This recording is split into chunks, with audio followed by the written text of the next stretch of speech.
hello and welcome to In the Loop. Happy Friday to all of you. Greg, how has your week been going this week? I'm so curious because I haven't seen you in a few days. It has been going really good. Actually, it's been very busy, but it's been nice weather here, so that means I've been outside. I went to a concert last weekend, like an outdoor festival. So going pretty good, but it is definitely warm. I It's warm. definitely see the tan, Greg. Yeah, I know. I was looking at that. I'm like, oh, I got a hat line going on. I didn't realize that till right before we went on. But you know, I have to get as much sun as I possibly can. I'm in the Northwest, so when it's going on, I need to be out there. I need to be make up for like 9 months of no sun. I don't know if this happens to you, Greg, but like I get so tan, and then like 2 weeks later, I get back to this lightness again. Because literally, I had like so much sunburn 2 weeks ago, and now I'm back to normal. So I don't know. Yeah, it'll by the end of the summer, I'll have a pretty good tan going, most likely. And yeah, it'll be 2 weeks. Like once the end of September hits, it's gone. I'm right back to the same color as my shirt. So, Yeah. what are you gonna do? What are you gonna do? We love it. It's summer. We'll take it. Want to Yep. say a big welcome to Sadiq. I see Joshua. I see CrossX Fighter. I see Stanley joining us from Nigeria on LinkedIn Nice. Live. Well, we have a lot of friends joining us live today, Greg. It's such a treat to be here with you.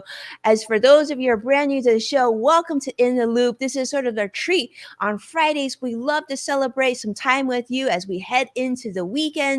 A big welcome. For those of you who are brand new to the show, I'm Winnie's son, a longtime financial pro, CNBC council member, Forbes contributor, and also host of Level Up, which can also be found on NASDAQ on the different streaming platforms. And I know, Greg, if you don't mind kicking off, maybe introduce yourself. And of course, we want we want more updates on your big project that you've been working on too. Yeah, Greg Nibbler, longtime tech reporter. So I've covered a lot of different things, been to a lot of consumer electronics shows, all kinds of things in that range of stuff. But also I've been a sports reporter covering that. And now I am also a news reporter and producer and anchor for a show called Fox 12 Now on KPTV here out of Portland, Oregon. So that is a live streaming show every weekday at 1 p.m. I will go on and cover all kinds of different topics. I mean, it could be breaking news. It could be talking to a winery. It could be talking about tech. It could be, it's a mixed bag of stuff, which makes it a lot of fun. So you never know what exactly we're going to be covering each day, but that's every weekday as well.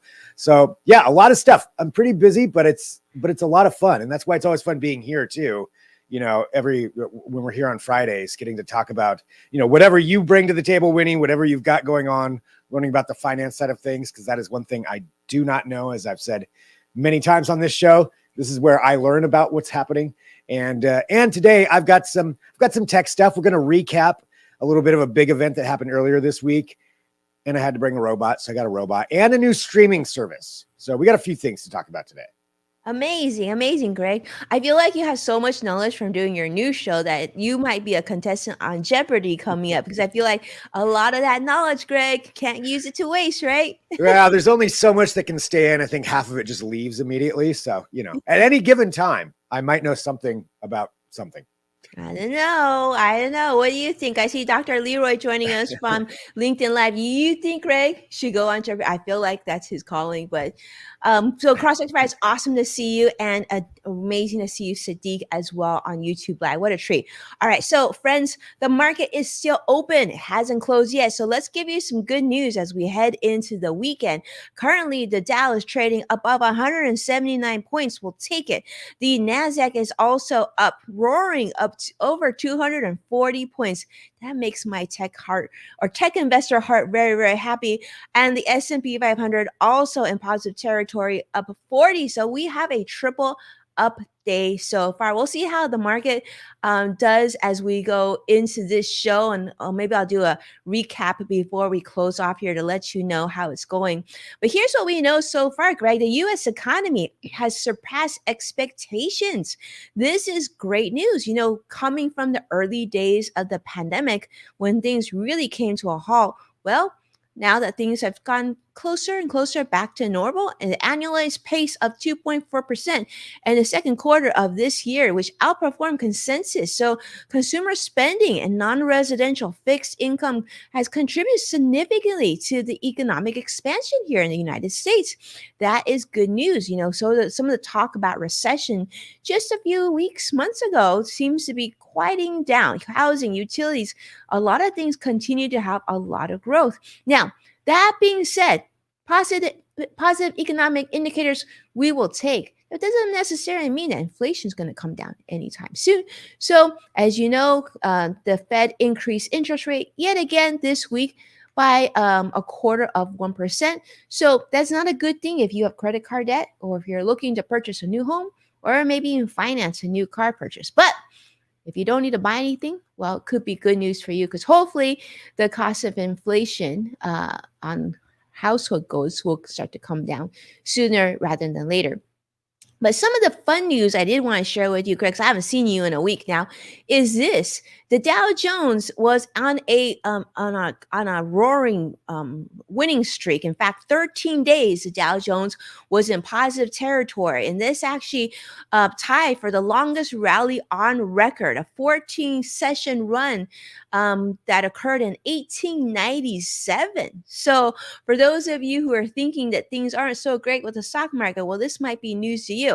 Unfortunately, that came to a halt this week, but it wasn't like a screeching halt. It wasn't horrible. The market did have a pullback this week, but as you can see today, things look pretty peachy in the stock market so far. All right, so I'm going to move over to another topic, Greg. I thought of you for this. I haven't seen you in a couple of weeks. Not the same, Greg, when we don't do In the Loop. So it's really great that we can catch up again.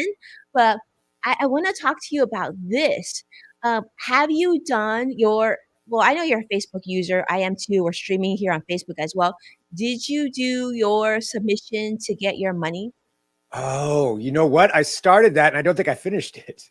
Okay, I'm guilty with the exact same thing. But for those of you, if you're like Greg and myself, or if you're a Meta user, if you has used Facebook in the past, don't forget you need to make your submission for that $725 million settlement over Facebook's privacy violations. This is like literally the largest class action settlement of its kind, and this is sort of it has to do with the Cambridge Analytical scandal or something, which I'm not totally familiar. Probably Greg knows more about this, but here's what I will tell you. If you use Facebook between the months of May of 2027 and December of 2022, which is like literally just last year, you have until August 25th to enter a claim. And I'm going to share with you what that is. Okay. You'll want to jump on Facebook userprivacysettlement.com. You got to provide your information. And so hopefully they'll send you a check. I think the thing is, I think Greg, they were saying that they might send it via like check, or it could be like, direct payment or something. But anyway, you know, this this could be some money. So I mean, it's sort of tech and finance in one, Greg. I feel like, we got to remind our amazing audience here to get Right? them. Yeah. So I will make sure to do that afterward because, I want part of my settlement money. Yeah. 100%. And I'm glad you reminded me because I started that. I think I started that like back in May, and then I got distracted by something. I was like, oh, I'll finish that later. Until right now, I've completely forgot about it. So yes, No, and thank like you. literally, oh, you're welcome. And literally August is next month. And so I just have one last thing, Greg, only because it hit financial news. And I figure it ties really well to tech, and I wanted to talk to you about this. Yeah. And this is, we talked about this before, but Instagram, Meta, the whole new Threads thing, right? And you probably reported this on, I'm sure, on your other show. So Mark Zuckerberg has revealed that half of the users who signed up for Threads have stopped using the app, myself included. Same. I mean, right? We jumped on in the beginning. I like figured out they didn't have hashtag. It was fun for a day, and then like it just, So I guess Mark Zuckerberg is saying they're considering dropping user retention. I guess the drop in user retention is pretty normal, and they expect it to improve as the app adds more features. And they're saying they're gonna do like these special drops and stuff like that. Greg, as a longtime tech reporter and tech guru here, how do you feel about that? Do you feel like they should have waited to launch Threads? Do you think it was like, did they jump the gun, or they did it at the right time, get us like comfortable, and it's okay to add features later on? What do you think? Yeah, I mean, it's such a hard thing to gauge because really you're going against Twitter, right? Or X or whatever is going on there. And since there's so many constant changes and strange things going on there as far as like trying to capitalize on that and launch their own service, I kind of see why they wanted to launch it as quick as they did, but that lack of features to really directly compete with what Twitter does offer, like seeing other people that maybe you don't follow or you're not friends with on Instagram, no hashtags, a lot of that side of things. I think if they had that, it would have been nicer to have that worked out. So it would be an easier jump over, because it is still lacking some features there that really could benefit it a lot.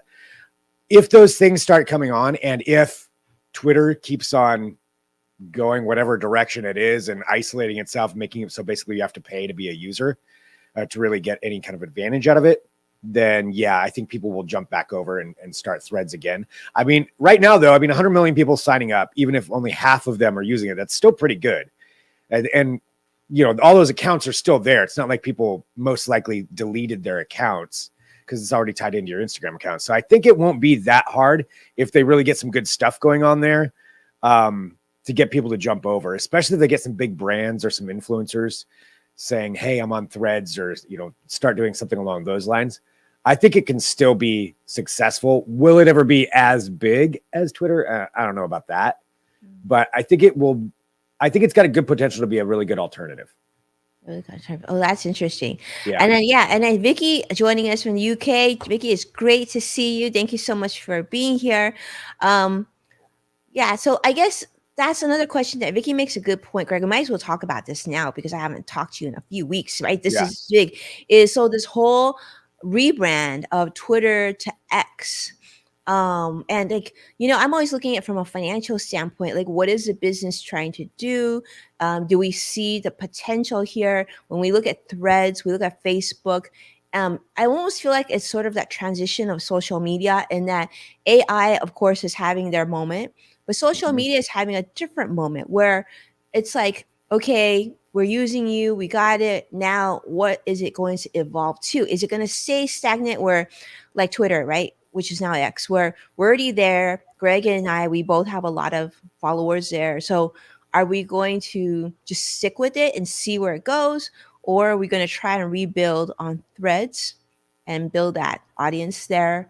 Yeah.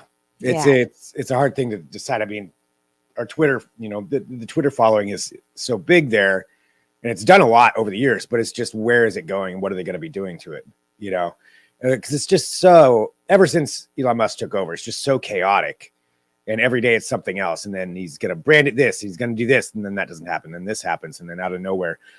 And I feel like it's just so hard to say, probably I should be doing a little bit more on Threads just to build that up just in case. And, as an alternative. But then that's also one other social media platform. And there's so many already posting to post constantly on that it can get a little overwhelming, it's a lot to monitor, especially on top of everything that you have to do. So hello, Carlos, joining us on YouTube Live. It is awesome, Carlos, to see you here as well. We're talking about, the X rebranding of Twitter. We talked about Threads a little bit, but I'm going to go ahead and hand the baton over to you, Greg, and let you lead, because I would love to hear what you've got to share. Well, yeah. So yeah, going from Twitter and X, I guess if people have comments on that, I would love to see what you think too, what anybody who's watching thinks. If you're a fan of this move, you think it's great, cool, to tell us why and what it is that you're excited about. If you're not excited about it, let us know that too. But while we're doing that, let's go on and talk about something else that happened this week, and that is a hardware release. So when hardware releases happen, it's not that often, but we're slowly gearing up towards the season for that. The iPhone's in a couple of months, but right now Samsung releasing their updates to their foldable lines. This is the biggest thing actually from their events. They had Samsung Galaxy Unpacked, actually from South Korea this time. So it was very early in the morning on West Coast time. I think it was like 4 a.m. or something like that earlier this week. So you may have read some of it, but I wanted to just go over what the announcements were and talk really about foldables. So that's kind of the big thing that we got out of this. So you have the Galaxy Z Flip 5. So it's this is the flip phone that they've been working on, for several years. This is the 5th version. Foldable phones really, when they first came out, were not that great. A lot of issues with the hinges, a lot of issues with the screen. A lot of that's improved now. And this is the excuse me, the latest update there. As you can see, one of the biggest differences from before is that big screen right there on the front. So previously, it was a very small screen. You could see some of your notifications. You could reply, but now you've got that much bigger screen on the front of it. And that I think that adds a lot of value to it, in my opinion. It's also a little bit smaller as far as where the hinges are. So you've got a pretty sleek looking phone if you're into that. Now you're taking a look here. This is the Fold. So going from the Flip, you got the Fold. The Fold also much thinner than it has been before. And I don't know if anybody out there has been around one of the Folds. So this really kind of opens up into a phablet, I guess is what it would be.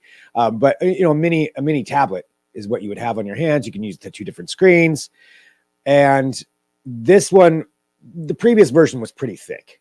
This is a lot thinner. Right there, yeah, the hinges. So the hinges are a lot better, and that's part of the improved technology on these, as far as the actual structure and hardware design of them. So yeah, these were the biggest showcases from there. Sorry, I was taking a look at my screen too. So those are the biggest showcases that came out of that. I think I've been around the Flip 5 quite a bit. I've got a very good friend who has the Flip 5 or Flip 4, excuse me. And that's the one that opens up, like the classic Motorola Razr. I honestly, it's pretty handy now that I've seen some of the use cases for it. I mean, just being able to use it as its own little stand where you can set it up like this. It makes it really easy for taking pictures or group photos or videos. If you want to do a live video, it's got its own stand for it.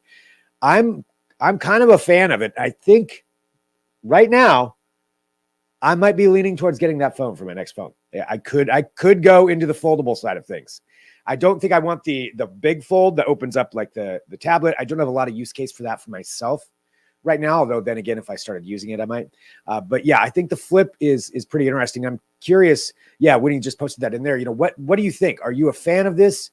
Have you tried one of the flip phones or the foldable phones? Do you want a foldable screen? Does it not have any purpose for you? I am really interested to see what people think, but I think with that bigger screen on the outside, that definitely brings it up.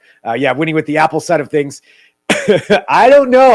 I still don't feel like even in September that we're going to get that Apple phone. I don't think Apple. Aw. Well, Greg, I'm with you. So I have seen this flip phone in person just recently. In fact, last week, and I was like, and you're right. I love the fact that it folds to so small and it's so much more portable, right? And I Yeah, agree with you, like having more surface area, like what you just showed on the video, like be able to write and use it sort of like a phone, but as a tablet. I kind of love this idea because just think about it for you and I, like in what we do on a day to day, right? And like from a yeah, travel standpoint, that would really give us that mobility that I'm always thinking, Greg. I'm sure you think this too. I'm like, if only my laptop had Wi-Fi, like truly had like its own internet, like LTE, right? Then it has Wi-Fi, but like having LTE built into the laptop, hmm that would be true mobility. So having this sort of phone tablet thing, I think gets you a little bit closer to that direction. yeah. And there are some laptops that do have that with the Really? Qualcomm. Yeah, you got a Qualcomm chip, and there's a few other chips that actually will do that too. Not Apple. Yeah. I don't know if Apple. I don't think Apple does have one. I could be wrong on that. So Come on, I, Tim I Cook. believe I believe the iPad. You can get it on the iPad, but I'm not sure about the laptop. I actually don't Yeah, you know. can get an iPad for sure, but Yeah. like, I want Tim Cook to give us like a foldy MacBook Pro. Uh, yeah, they still haven't gone into that. Although, look, there could be some surprises with Apple that could happen as well. So we didn't think. I mean, I didn't really think that we were going to get the headset that quick. I figured that was still a little ways off. So maybe they surprise everyone in September with the iPhone 15 release and say like, look, we've got a foldable now. I don't think it's going to happen. Have you I'm not going tried to bet on it. it yet, Greg? Have you tried the headset? No, I have not tried the headset yet. No, I mean they're kind of hard to get, honestly, even to try out. CrossX Spider, I'm not a huge fan of flip phones. Yeah, I mean it's definitely not for everybody, and I think it's found its niche as far as people who are really into them. But so far, like if you're saying you're not into the flip phone, I don't know if is there anything that would convince you to go over to that, or is it just there's nothing they could ever do? I'm kind of interested in that, or maybe there's a feature that I would we're go. waiting for. I would go if Would like, you? yeah, I think it needs to be in the Apple silo, just because like I just feel like Apple is just so easy to use. So I'm not gonna be going to Android anytime soon, just because it. So I'll tell you this. So like for example, I get added to group message groups all the time, and Uh-huh. all it takes is one Android user to be in that group, and it completely kills your iMessage capability. And I'm like so many times. My husband will laugh when I say that, and like some people ask me for advice on like travel hacks and whatnot, and then they'll text me a question, and I'm like, see, now I can't respond to you on my laptop. Like you're just gonna have to wait a week because I don't have time to sit there and text on my phone. It's not gonna happen. See, if Apple would just let us Android users in, be inclusive, then Yeah, that inclusivity. I Must don't think Apple's going to do nah. Don't need to add you. that. Yeah, I I had just a saw friend that that coming. said that when they went Android, they lost business because everybody was doing iMessage on his business deals. Like I have a good friend who's a big social media influencer, and he says when I changed it Android, I lost business for 3 months, so I had to go back to Apple. Wow. Yeah, Okay.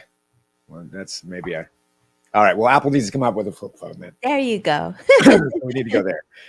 So those were the two big things from the Samsung event. There was a new watch as well and a new tablet. Those ones weren't as exciting. I'll just be honest. I mean, if you're a Galaxy Watch fan, then there's certainly some cool things on there. But let's go on to the next one, to the next topic here. So moving from flip phones and foldable phones, going to a streaming service. Yes, another streaming service. There's not enough streaming services out there, but this one is pretty cool if you're a space nerd. And that's why I wanted to bring it up. So NASA is coming out with their own streaming platform, and it's going to be called NASA Plus, of course. And this is going to be something where they're going to show NASA, and I don't know if people know, comes out with a lot of content already. They've got so many different things about their different programs, particularly Artemis and launches and interviews with astronauts and scientists and all that. They're going to be combining all of that into one experience.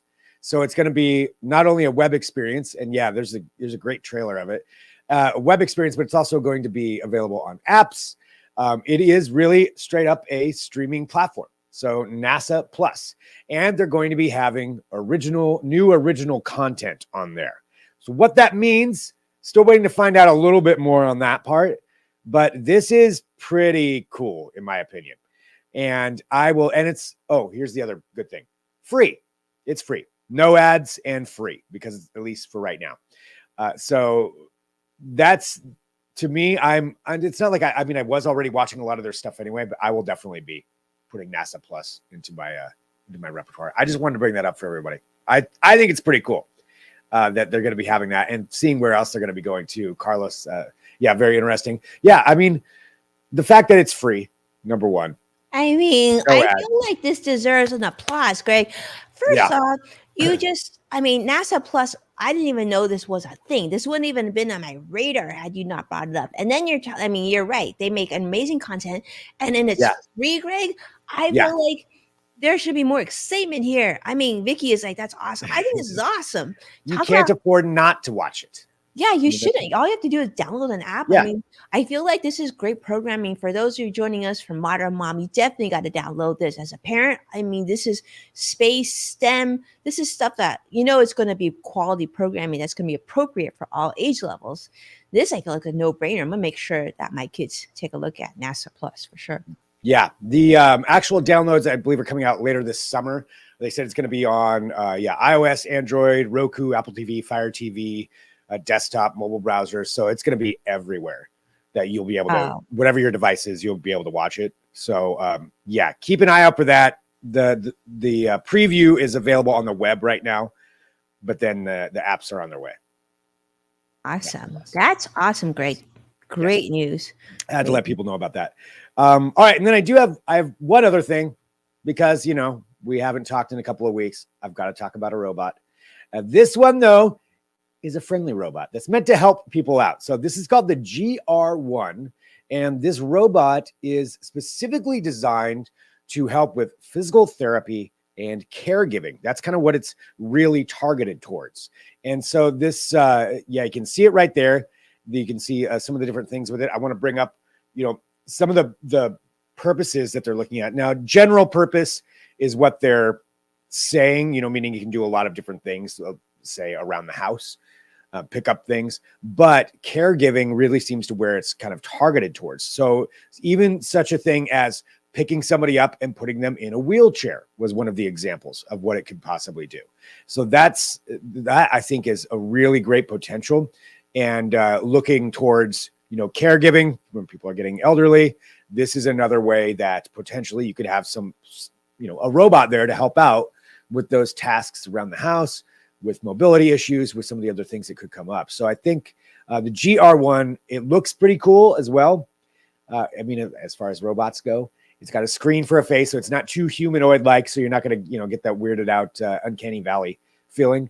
But yeah, the GR1 robot. So I think that's a pretty interesting development in that. I'm curious what people think too. If you have comments coming through, I'll definitely we'll take a look at those. But I think caregiving robotics is going to be a huge market where there's a lot of potential there. I mean, people are getting older.